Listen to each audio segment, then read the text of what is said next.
Hola a todos y todas. ¿Cuántas veces habréis oído hablar de patrimonio histórico-artístico, de patrimonio artístico de la humanidad o alguna cosa parecida? El hecho es que se trata de términos que actualmente no se emplean.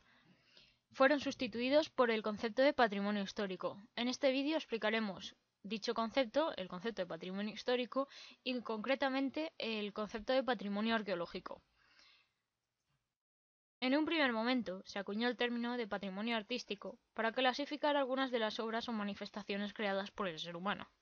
Este concepto era totalmente subjetivo debido a que valoraba aspectos estéticos de dichas manifestaciones. Es decir, era un concepto que englobaba todas aquellas manifestaciones que se consideraban bonitas o bellas según claro está los gustos de la época. Pongo el ejemplo de Vincent van Gogh, el conocido pintor neerlandés cuyas obras todos y todas sabríamos reconocer a simple vista, y que sin embargo no triunfó en su época, sino mucho tiempo después debido a esto que comentábamos, al hecho de que sus obras no se adaptaban a los cánones estéticos de su época. Por otra parte, el patrimonio arqueológico carece en muchas ocasiones de valor estético, lo que supone que muchas veces no sea conservado por falta de atractivo visual o de dificultad a la hora de transmitir cuál era su función, para qué servía, etc. En estas imágenes vemos zonas de desecho de material, vamos, un basurero, como el monte Testaccio, silos, que son aquellos sitios en los que se almacenaban alimentos como cereales, y zonas de enterramiento, como tumbas, que a ojos del público en general no resultan atractivos y comprensibles. La concepción de patrimonio histórico se amplió a finales del siglo XX e incluyó también las tradiciones orales, es decir, el patrimonio histórico oral.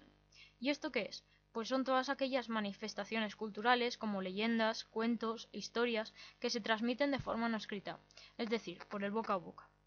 Un ejemplo de esto lo tenemos en la Plaza de las Palabras de Marrakech, que vemos en imagen, que contaba con una gran tradición literaria de historias orales, y es por ello que esta plaza, este lugar, fue declarado Patrimonio Cultural por la UNESCO.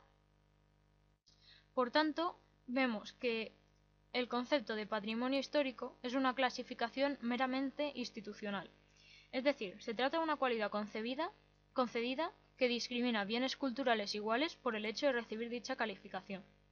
¿Y esto qué significa? Pues significa que en muchos de los casos en los que un bien cultural no tenga o haya adquirido la categoría de patrimonio histórico, no tendrá el mismo grado de protección según el ámbito legislativo. Vemos, por tanto, la dificultad de una definición de patrimonio histórico que englobe todas las manifestaciones pasadas del ser humano y que al mismo tiempo permita su protección, difusión y conservación.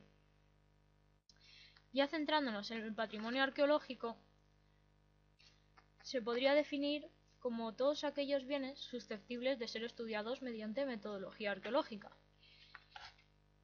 Si atendemos al concepto de patrimonio arqueológico según la legislación española, y más concretamente según la Ley de Patrimonio Histórico Española aprobada en 1985, podemos determinar en ella un concepto clave, que engloba aquellos bienes susceptibles, como ya hemos dicho, de ser estudiados mediante metodología arqueológica.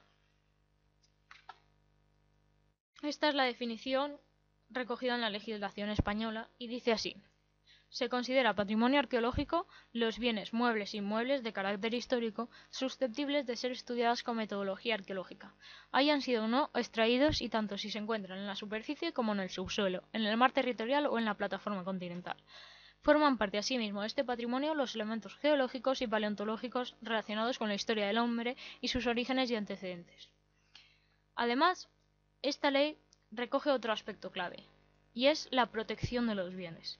Es decir, recoge que el patrimonio debe ser protegido y determina que de todos aquellos bienes, todas aquellas obras o manifestaciones realizadas por el ser humano que sean descubiertas, pertenecen a la comunidad. Son públicos y en ningún caso pueden ser comercializados. Es decir, están protegidos frente al expolio y a la venta ilegal. Con esto concluiríamos este video tutorial. Ahora les mostramos algunas de las fuentes que hemos consultado para la realización de este vídeo, así como los enlaces a las imágenes que se han ido mostrando. Muchas gracias y esperamos que les haya gustado.